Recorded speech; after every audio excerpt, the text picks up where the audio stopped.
Olá, meus amigos, olá, minhas amigas, uma boa noite. Primeira segunda-feira do mês de junho, segunda-feira pós-festa de Pentecostes.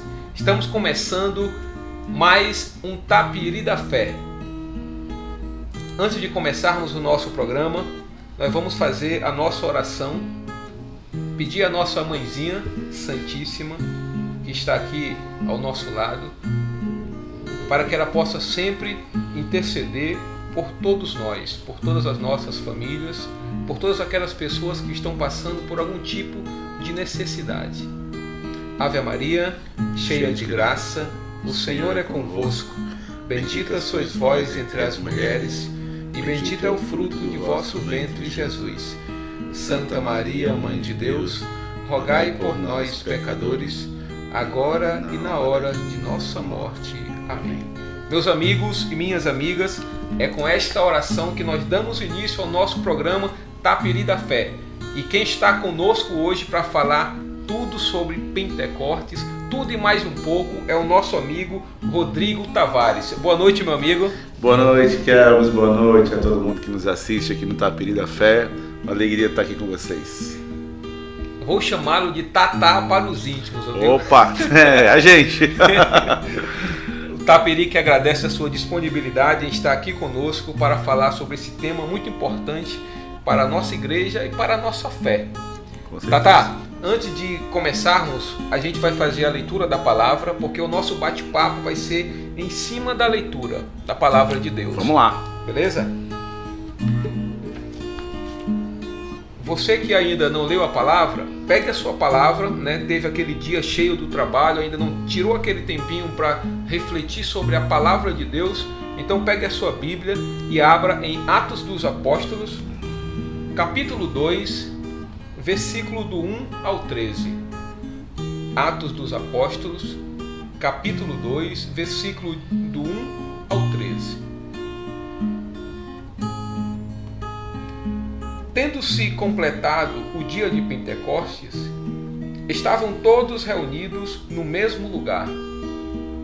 De repente veio do céu um ruído, como o agitar-se de um vendaval impetuoso, que encheu toda a casa onde se encontravam. Apareceram-lhes então línguas como de fogo, que se repartiam e que pousavam sobre cada um deles. E todos ficaram repletos do Espírito Santo e começaram a falar em outras línguas, conforme o Espírito lhes concedia se exprimirem. Achavam-se então em Jerusalém judeus piedosos, vindos de todas as nações que há debaixo do céu. Com o ruído que se produziu, a multidão acorreu e ficou perplexa, pois cada qual os ouviam falar em seu próprio idioma. Estupefatos e surpresos, diziam: não são acaso galileus todos esses que falam?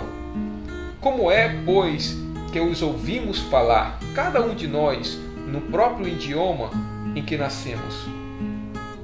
Partos, medos e elamitas, habitantes da Macedônia, da Judéia e da Capadócia, do Ponto e da Ásia, da Frígia e da Panfília, do Egito e das regiões da Líbia, próximas de Cirene, romanos que aqui residem, tanto judeus como prosélitos, cretenses e árabes, nós os ouvimos anunciar em nossas próprias línguas as maravilhas de Deus.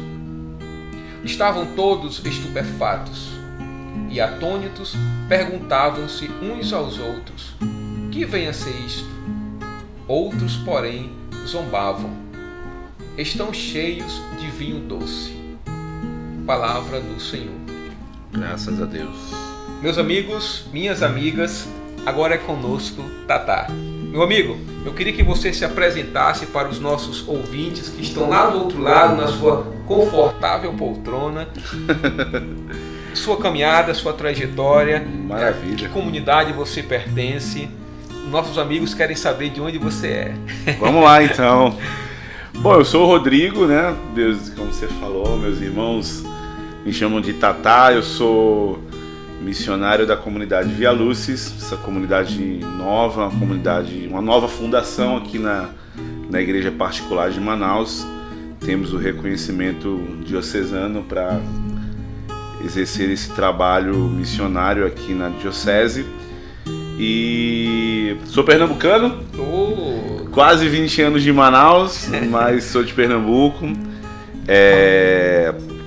Vim para cá para ser militar, vim para passar 6 anos e no último ano Deus falou assim: acho que você não vai voltar não, acho que você vai ficar aqui. E foi quando eu, de um período de deserto na fé, né? Sim. Eu cheguei aqui em 2002, eu fiquei até meados de 2007 como militar e foi um período de aridez muito grande da fé, mas Deus foi lá, me resgatou, só que Ele não queria para pouca coisa não. Ele falou: então se é para voltar, é para voltar com a vida, para voltar com a experiência missionária de entrega. E fazemos essa caminhada aí dentro da comunidade Via Luz como músico missionário. Hoje eu sou postulante dentro da caminhada de consagração e estamos aí em campo para levar o Evangelho do Senhor. Muito bom. Trajetória muito linda de fé. No nosso quadro, nós tínhamos um quadro no nosso antigo cenário chamado de Falando de Vida e Falando de Fé. Então você é a pessoa certa para estar aqui conosco nesse momento. Daqui a pouco a comunidade Via Luz vai cobrar cachê, porque já é o segundo missionário que está aqui conosco no Tapiri da Fé. Para nós é uma alegria, Tá, mas vamos lá. Pentecostes. Pentecostes. O que foi esse acontecimento histórico? Bom, eu gosto de pensar que Pentecostes foi um grande ato de amor de Deus, né? Que nos fez. Essa leitura ela é linda porque ela tem uma profundidade com que ela nos leva a dizer assim: aqueles que são diferentes falarão a mesma língua no Espírito, né? Então, se tinham pessoas de vários locais lá em Jerusalém que falavam vários idiomas, o Espírito faz com que falemos um idioma único, que é o idioma de Deus.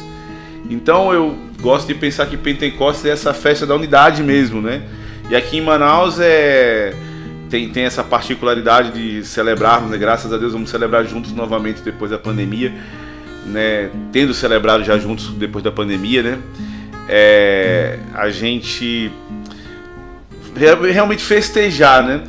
Pentecostes é essa festa da colheita, né? 50 dias após a Páscoa que os judeus celebravam a colheita.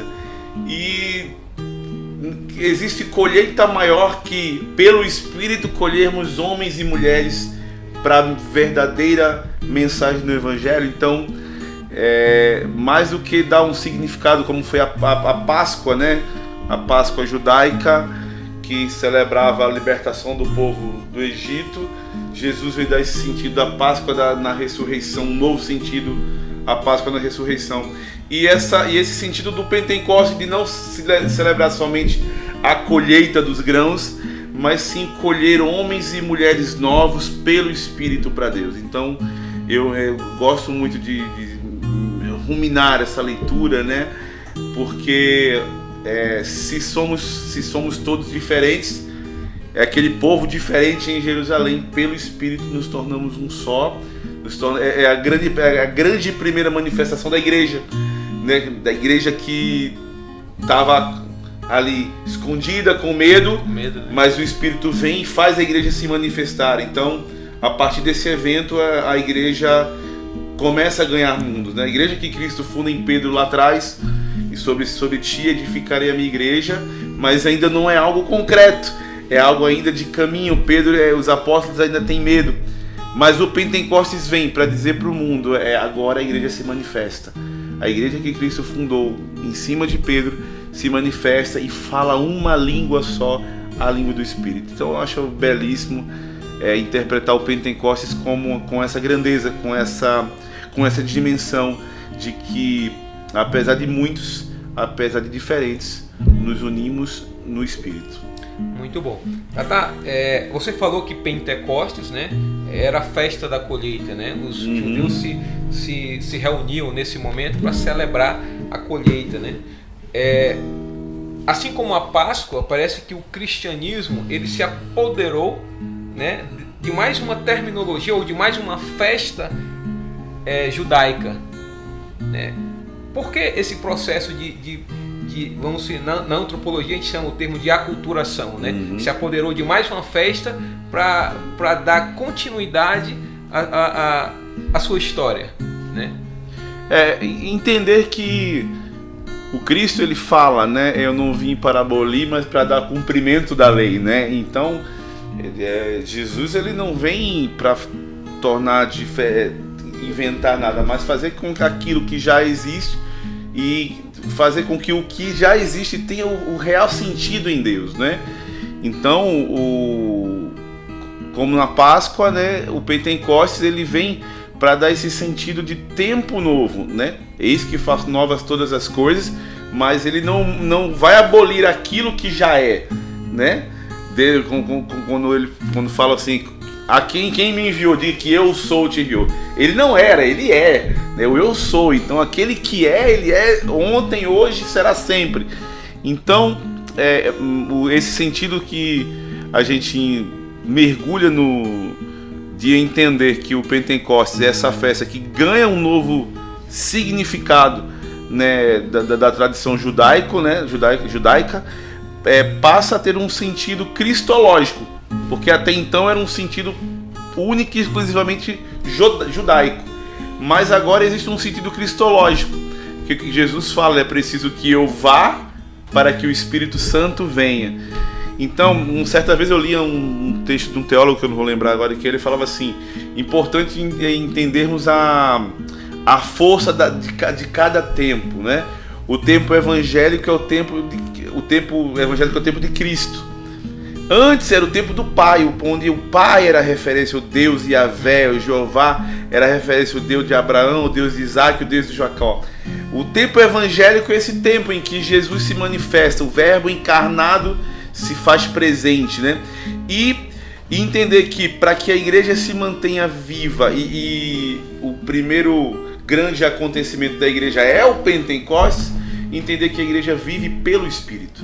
Então vivemos essa era do Espírito, né? Tivemos a presença do Pai, a força do Pai que cria, temos a força do Filho que se materializa, se encarna e se faz presente, né, como matéria no meio de nós, e no Pentecostes esse grande marco que faz com que tenhamos a visão de que a partir de então somos uma igreja que vive a sua profissão pelo Espírito, né? E a Trindade aí se une em cada dimensão de Deus, seja Ele Pai, Filho e Espírito Santo. Então essa beleza que a gente reflete, e Pentecostes reflete para nós, né? Que a colheita agora é de almas para o céu. Não se restringe à colheita dos grãos, mas de almas para o céu, de almas que desejam viver a dimensão cristológica do Evangelho para fazer um mundo diferente. Muito bom. Sabe as palavras, tá? E eu queria pegar, dentro dessas suas palavras, você falou duas coisas. A questão do Espírito Santo, né, em Pentecostes, que é um marco, né, todos reunidos ali, recebendo o Espírito Santo. E o Pentecostes, o novo Pentecostes, ele dá um sentido cristológico, né? Parece que a partir daí a igreja se funda, é baseada no Espírito Santo, efusão do Espírito Santo, nessa efusão, né? E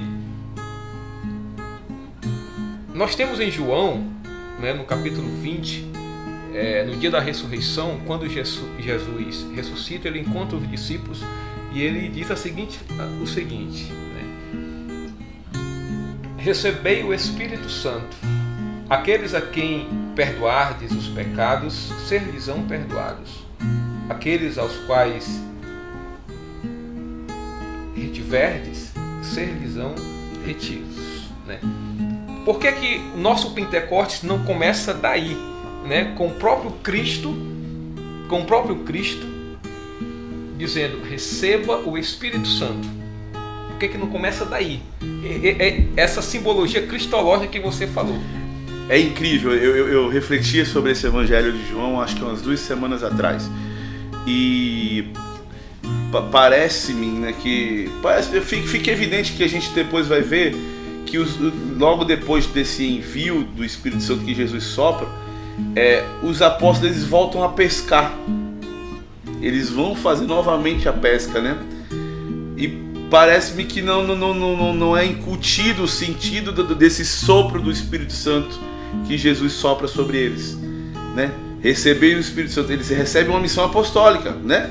Recebeis o Espírito Santo, os pecados a quem perdoardes serão perdoados, a quem os retiverdes serão retidos. Jesus está ali mais uma vez ratificando a missão apostólica daqueles homens, né? Mas ainda assim eles vamos pescar, né? Parece que a missão não entronizou. E nesse ponto eu acho importante que a figura de Nossa Senhora no cenáculo, né? Eu digo, nossa, se Maria é a esposa do Espírito Santo, pelo qual foi gerada a salvação, né? O Verbo foi encarnado. Nesse trecho não fala que Maria estava lá, exatamente, né? Mas no cenáculo ela estava. E lá o Espírito se manifesta. Então eu fico imaginando Nossa Senhora encorajando, porque Jesus fala ali no capítulo antes em Atos, deve dizer, permaneçam em Jerusalém, porque enviarei aqui o Paráclito sobre vós, né? Ele já tinha soprado, mas se a mensagem fica forte que Jesus está disposto a soprar o Espírito Santo sobre nós a qualquer momento, mas como nós estamos com o coração para receber esse Espírito, né? E ali no cenáculo eles estão acuados, com medo, existe a perseguição, existe a política que quer calar a mensagem da ressurreição, e Nossa Senhora está com eles. Jesus faz a promessa, permaneçam em Jerusalém. E ali, na presença de Nossa Senhora, pela força do Espírito, de um Espírito que detalhadamente Lucas traz pra gente, que se manifesta com línguas de fogo. Olha essa imagem, né? É fogo caindo do céu, né? É o sobrenatural de Deus acontecendo. Não é algo ilusório, não é algo em que a gente fica, vamos fazer de conta que não. O Lucas ele detalha, caiu sobre eles com línguas de fogo. E aí, quando a gente é tocado pelo fogo, né, seja uma faísca, né, a nossa reação nunca é uma reação tranquila, mas uma reação de ímpeto, né? E esse ímpeto se manifesta, saiamos, abramos as portas, falemos ao povo. E aí os pardos, os medos, todos os estrangeiros que se encontravam em Jerusalém entendem a língua do Espírito, né? Porque é uma só. E mais uma vez ressalto essa importância de Nossa Senhora nesse evento. Pentecostes acontece na presença de Maria. Não depende dela para acontecer, mas Deus faz questão que aconteça na presença de Maria, porque é aquela que intercede para que os que precisam do Espírito, os que têm sede do Espírito, façam a atualização desse Pentecostes, como nós fazemos todos os anos, como nós fazemos todos os dias, quando clamamos por esse Espírito para nos dar o ardor missionário, para manifestar em nós os dons que necessitamos para a edificação da igreja. Muito bom, muito bom. Tata, você falou falar em línguas de fogo, e ao mesmo tempo nós vimos que várias nações ali, e eles se entendiam entre si como se fosse entre nós aqui. Isso. Né? O que isso significa? Porque assim, a gente tem uma visão ainda desse falar em outras línguas, tem várias interpretações, né? E hoje nós temos dentro da nossa própria igreja, né, muitas comunidades, ou vamos dizer assim, o pentecostalismo dentro da nossa igreja, né? E que existe essa dimensão do falar em línguas, né? Como a gente pode compreender esse falar em línguas hoje e esse entender dessas línguas em Pentecostes, lá como Lucas relata?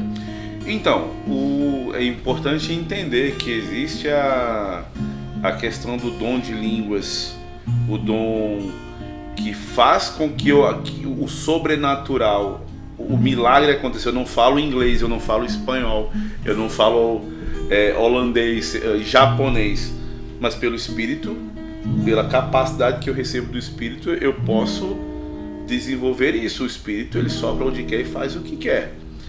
E então essa dimensão ela é compreendida nesse cenário de Jerusalém, do cenáculo, devido aos estrangeiros que se encontram em Jerusalém naquele momento. E são muitos, né? São muitos. Todavia existe o dom, né, o dom sobrenatural, o dom efuso do dom de línguas, né, que é aquele que nós dizemos que quando as palavras nos faltam, o Espírito vem em nosso auxílio e ora em nós. Então, com gemidos inefáveis. Então, eu rezando sobre isso, eu dizia assim: que língua falaremos no céu? Que idioma trataremos no céu? Senão o idioma do Espírito. E esse idioma, essa tradução, essa interpretação linguística, ela não é gramatical como nós estudamos na escola, como estudamos português, como estudamos inglês, espanhol, seja qualquer idioma desta terra. Mas é uma língua própria do Espírito, né? E São Paulo vai falar isso em suas cartas. A uns é dado o dom de línguas, a outros é dado o dom de interpretar essas línguas, né? Então, o Espírito Santo, ele é dinâmico. Então, a manifestação do Espírito vai fazer com que nós já exercitemos desde já os dons que esse Espírito manifesta para elevação da igreja, elevação da fé, né? Então, como é que eu vou saber ter uma palavra de sabedoria? Como é que eu vou dizer assim, existe uma pessoa aqui que está passando por uma situação de enfermidade se não for pelo Espírito? Então o Espírito sopra, dando a palavra de sabedoria. Então, e muitas vezes os dons que se abrem no Espírito começa com esse exercício do dom de línguas, que é para eu me comunicar, a forma básica de comunicação é eu falar. Então, para eu falar pelo Espírito, para eu sentir a manifestação do Espírito, eu preciso estar aberto ao Espírito. E eu era uma pessoa muito cética em relação ao dom de línguas, né? Eu dizia, isso não existe, isso é bobagem, né? Mas quando, certa vez eu em oração, Deus falou para mim assim: você quer receber o Espírito? Eu falei, quero. Você já recebeu no batismo os dons infusos, que são para a sua santificação. Mas se você quer receber o Espírito para a elevação da fé da igreja, você precisa manifestar os dons efusos nesse Espírito que já habita em você. Então, se esse Espírito já habita em você, o dom se manifesta à medida que a sua permissão acontece. Então, mais do que entender o dom, é exercitar o dom.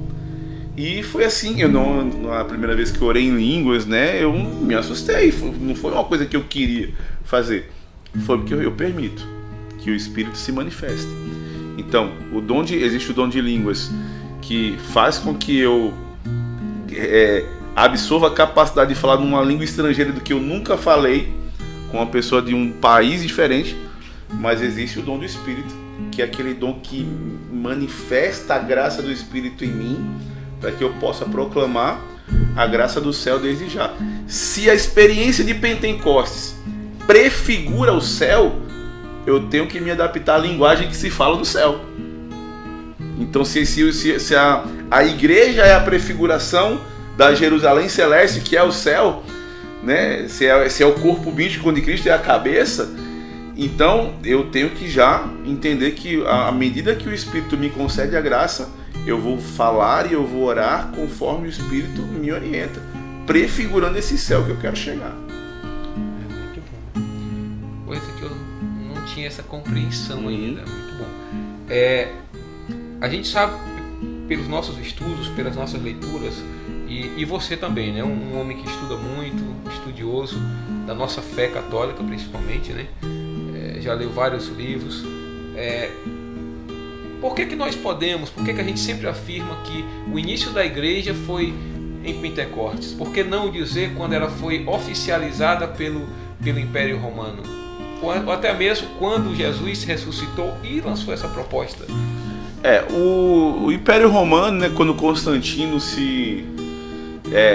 aceita, né, a verdade professada pela fé católica, e aí surge esse termo católico, né, que significa universal. Eu digo que assim, todas as igrejas que se criem por aí vão ser pedaços de nós, porque nós somos universal, nós somos pentecostal, nós somos a batista, nós somos a do presbiteriana, nós somos a Assembleia de Deus. O nome que disser por aí, nós somos, né? Nós somos Deus é amor, somos Deus é amor também. O nome que você falar aí de qualquer igreja que se crie, nós somos a Shekinah, somos a Shekinah também, porque tudo se manifesta aqui, né? Então, quando surge esse nome universal, católico, né, do grego, né, e Constantino aceita essa verdade, isso se populariza, se torna mais fácil a vivência da fé católica, né? Se o imperador romano, Roma, que era o poder político, né, quem mandava no mundo, se o poder político dá o aval à liberdade religiosa, a esta liberdade religiosa, com certeza tudo se torna mais fácil e ganha mais notoriedade, mais visibilidade. Mas a igreja, de fato, se a gente pensar que a igreja ela surge em Constantino, a gente ignora toda uma história de mártires e de pessoas que sofreram por esta igreja no início, né, que fizeram acontecer em Constantino. Então, se não houvesse Estevão,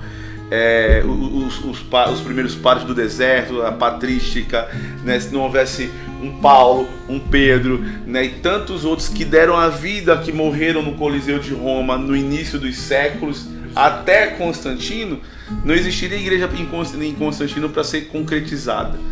Então, a visibilidade da igreja acontece pelo imperador, pela permissão do imperador, né? Mas esse nascimento, esse brotar da igreja, né?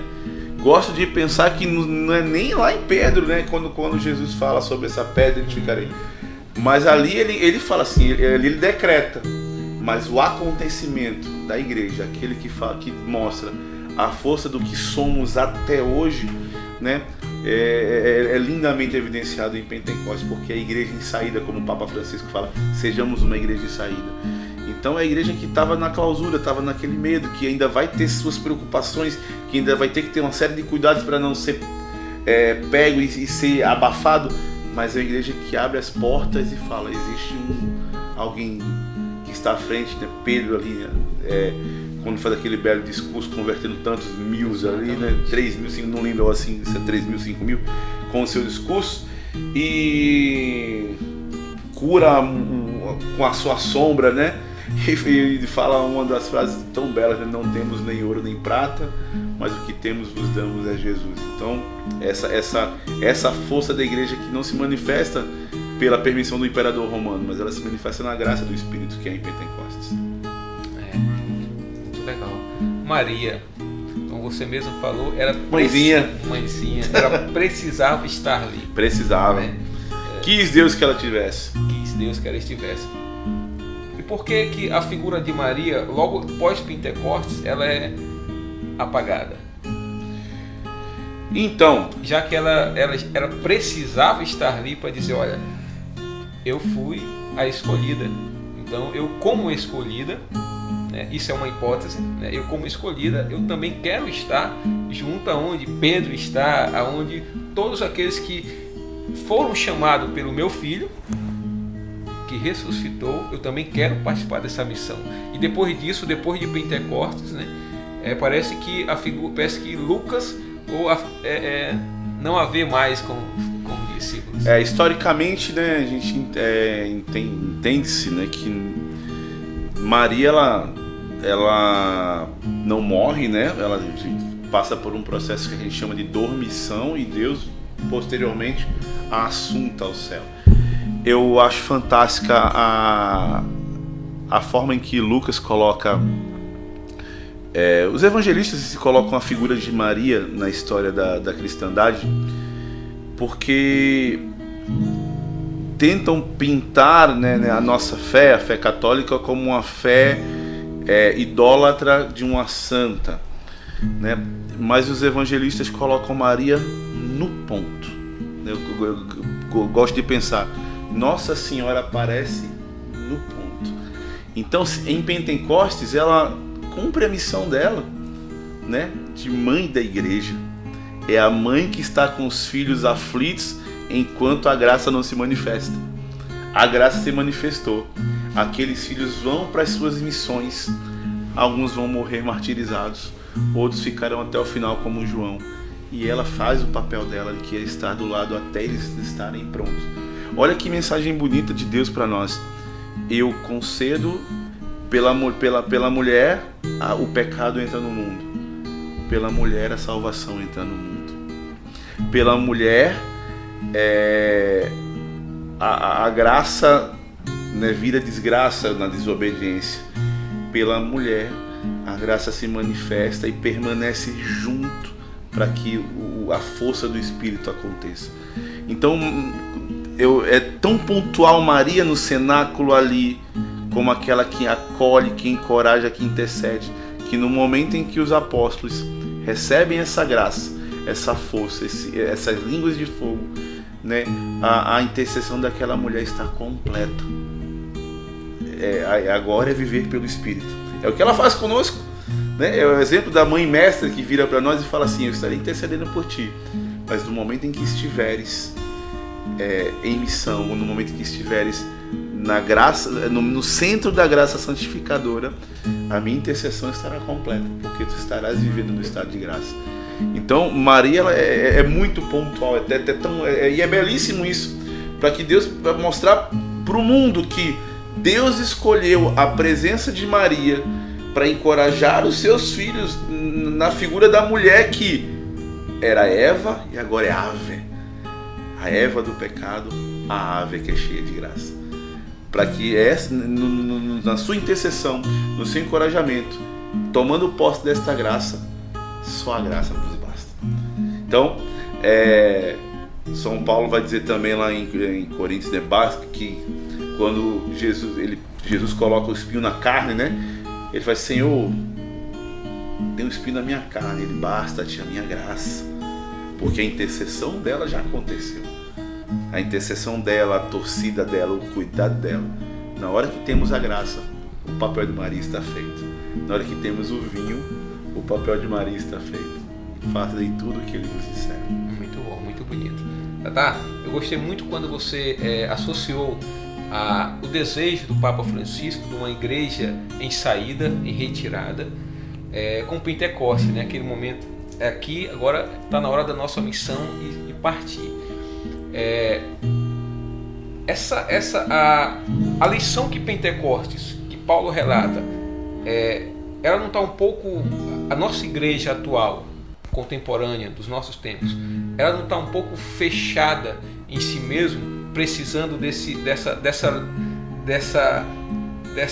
fogo de Pentecostes para dizer: puxa, agora eu estou preparado, né? A gente precisa sair das nossas comunidades e ir em outros lugares onde estão precisando, né? Quando eu falo em comunidade, as nossas comunidades, as nossas paróquias, né? Nós não estamos um pouco fechados em si mesmo, apenas nesse nosso mundo geográfico, né? E dizer: olha, nós precisamos sair disso. O Papa nos alertou e Pentecostes está aí nos alertando ainda mais.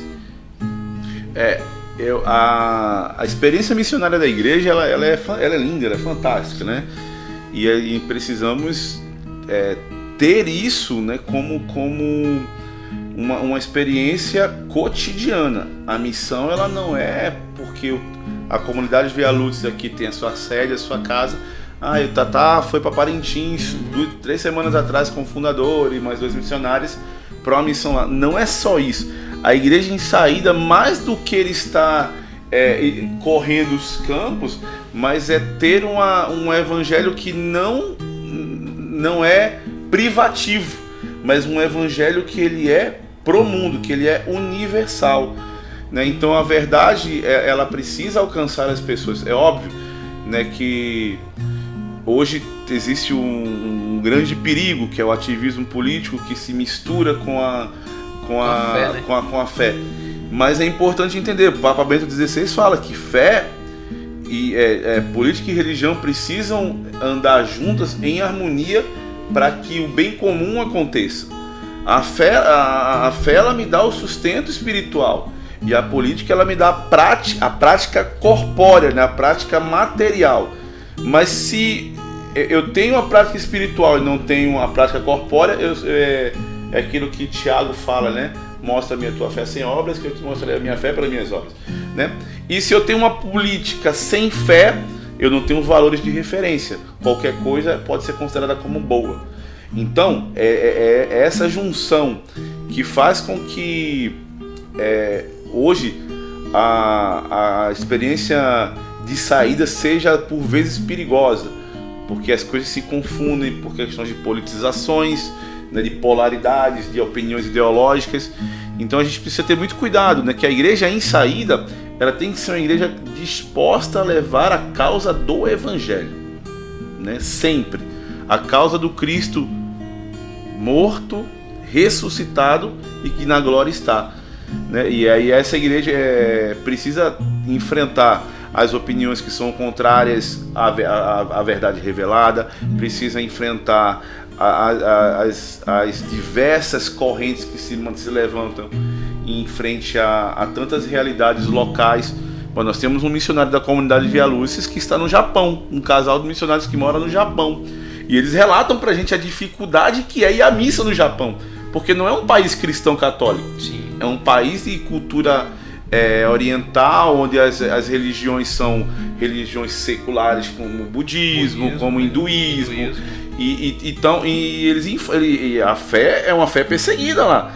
Nós não temos lá não se tem a facilidade que temos aqui, né? A gente fala hoje numa Amazônia, que é uma terra de missão incrível. Eu amo a Amazônia. Eu quero sair evangelizar a juventude nesse lugar. Mas aqui ainda temos a liberdade de sair e fazer a missão fora. Mas existem lugares aí no mundo, como no Japão, que as pessoas são cerceadas. Então, é preciso que esse Espírito Santo, que celebramos agora em Pentecostes, venha e atualize em nós esse ardor missionário mesmo, para que possamos sair sem medo e sairmos pelo motivo certo e sairmos pela causa certa, que é o Evangelho de Cristo na vida das pessoas. Muito bom. Tata, nós falamos de Maria, agora eu quero falar de duas personagens muito importantes da nossa igreja, né? Pedro e Paulo. Opa, sou fã dos dois. Pedro tem um lindo discurso logo depois de Pentecostes, né, do acontecimento, mas a gente vê que quando Paulo surge na história, Pedro, parece que a figura de Pedro é um pouco apagada. Fica retraída, né? E parece que Paulo ganha o momento, né, o estrelato. Por que acontece isso, né? E Pedro foi o escolhido. Tu és Pedro e serás o cara da igreja, né? O primeiro papa. E Paulo entra e já diz: Pedro, descansa um pouco que agora é minha vez. Como é que é isso? Olha, eu acho que existe um grande ensinamento nessa relação de Pedro e de Paulo, né, para nós. Porque Pedro é um impulsivo, né? Aquele cara bronco, o empresário pescador, né? Rústico, sem cultura. Paulo é o polido, né? É o bom orador, né? E há 2 semanas atrás nós fazíamos uma vigília aqui, só os homens, e na missa da vigília o padre fala, né, da primeira grande crise da igreja, que é o discurso em que Paulo confronta Pedro com Barnabé, né? Mas o padre falou algo belíssimo. Ele falou assim: apesar de Paulo ser um tanto quanto eloquente, ter argumentos, ele não perde a comunhão com Pedro, porque ele é a pedra. Então, apesar de Paulo, por ser uma pessoa viajada, conhecedora do mundo, conhecedora de culturas, inteligente, e ter vivenciado uma experiência muito impactante de conversão, porque Pedro convive com Jesus. Exatamente. Pedro estava do lado do mestre, Pedro sentiu o cheiro de Jesus, né? Paulo, ele era o antagônico, ele era aquele que perseguia, era aquele que queria matar o Pedro. Exatamente. Exatamente. E aí você vê, este homem se torna uma referência da missão evangélica. Então, o impacto que existe na vida de Paulo, se a gente parar para analisar friamente, é um impacto muito maior de conversão do que o impacto que acontece na vida de Pedro. Porque a gente está falando de alguém que perseguia os cristãos para se tornar um cristão perseguido, né? Preso e martirizado e tudo mais. Pedro é aquele que conviveu com o mestre, que teve que se quebrar junto com o mestre, né? Pedro, tu me amas? Apacenta minhas ovelhas. Ah, Senhor, 3 vezes você perguntou, né? E parece que não entende, né? É aquele que vai jogar a rede pro lado errado, joga pro lado direito, Pedro, né? É aquele que precisa precisou estar do lado do mestre para ser quebrado e ser moldado, né? Na tradição da igreja vai dizer que Pedro tem um quadro chamado Quo Vadis, né? Que Pedro estava em Roma e ele falou assim, ó, não dá, eu vou partir, eu não quero isso para mim, vou embora. E Pedro está fugindo de Roma e ele vê Jesus com a cruz e fala, Senhor, onde estás indo? Ele falou, estou indo para Roma ser crucificado novamente porque tu não queres morrer por mim, né? Então Pedro é esse que é o explosivo, né? Aquele que é impulsivo, que é arrogante, e Paulo é o eloquente. Mas na vigília o padre falava com muita sabedoria, apesar dessa possível embate, né? Não existia uma guerra de egos. Paulo sabia quem ele era. Paulo sabia o seu lugar. Paulo sabia que Pedro precisava ser o que ele era, né? E Paulo precisava viver a missão que ele tinha, a ponto de passar seus últimos anos em Roma, né? Escravo, ali sendo acompanhado por Lucas, né? Ditando suas cartas. Tem uma das coisas que eu acho fantásticas e lindas em Paulo, né? Que talvez o seu texto mais conhecido, que é o de 1 Coríntios 13, né? Ainda que eu falasse a língua dos homens, né? Mas o que mais me chama a atenção foi quando eu assisti o filme e eu chorava, porque Lucas questionava: por que, Paulo? Por que não lutamos contra os romanos? Por que nós não nos levantamos contra essa barbárie? E Paulo falava: porque o amor tudo crê, tudo espera, tudo suporta. Aquilo acabou comigo.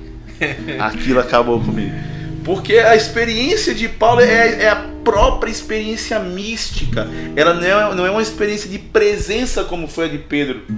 Então Pedro vive a experiência de presença com Jesus. Paulo vive a experiência mística. É a experiência que nós vivemos, né? Que é estritamente do Espírito. Enquanto Pedro vive com o Mestre, convive com o Mestre, janta com o Mestre, Paulo nos mostra que precisamos ter comunhão com este que viveu com o Mestre, na figura de Pedro, hoje na figura dos papas, né? E viver essa experiência mística confiando estritamente no Espírito. Muito bom. Um bate-bola aqui para você. A presença mística ou a presença com o Mestre? Quem ensinou quem? Eu acho que eu sou muito fã de Paulo, assim, porque Paulo somos nós, né? Somos nós que também perseguimos os cristãos. Quantas vezes nós não somos aquele que, eu sou católico, mas esse mais acaba com a gente, né? Esse mais que mais, então assim, porque a gente aqui na comunidade, né, muito direto, enterre o seu mais. Sua opinião não importa. Porque o que importa é aquilo que a igreja fala, a verdade revelada. Então, é importante reconhecer a presença do Mestre, a força da presença do Mestre, que para nós se dá na Eucaristia, mas também é importante viver a experiência mística do Espírito, que se dá no dia a dia. Nem sempre eu estou diante do sagrado para adorar Jesus.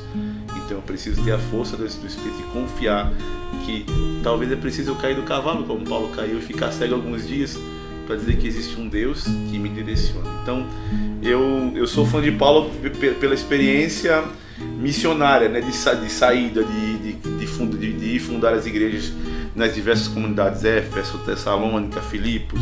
Eu acho lindo, né? E mesmo preso, não deixou desamparado, mandando as cartas, fazendo, ensinando, entendendo a realidade de cada lugar, né, para direcionar de forma muito correta e muito certeira o comportamento daquela comunidade. Entendamos, estávamos falando de comunidades pagãs, onde alguém chegou lá com a verdade e converteu muitos. Imagine como é que se muda a vida de uma comunidade inteira. Para mudar a vida de uma pessoa é difícil, como é que se muda a vida de uma comunidade inteira? Então, esse pastoreio de Paulo, né, é muito bonito, é muito importante, né? Mesmo preso, né, através de Lucas ali, escrevendo as cartas, esse pastoreio de Paulo faz com que nos encoraja. Você pode até ser cativo, mas não deixe de falar de Deus. Bonito isso. Tá, meu amigo, nosso bate-papo está encerrando. Ai, que maravilha. Adorei, achei que já passou rápido demais.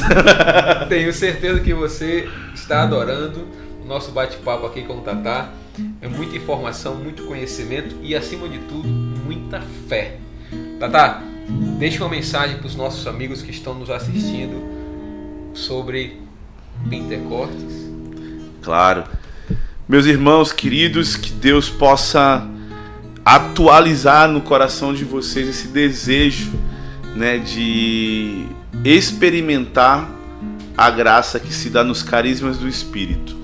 Não tenhamos medo, não tenhamos preconceitos, não tenhamos receios com aquilo que o Espírito faz.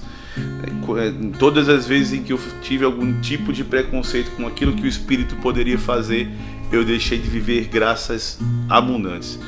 E é a experiência do Espírito que a palavra vai dizer, só podemos dizer que Jesus Cristo é o Senhor se for pelo Espírito.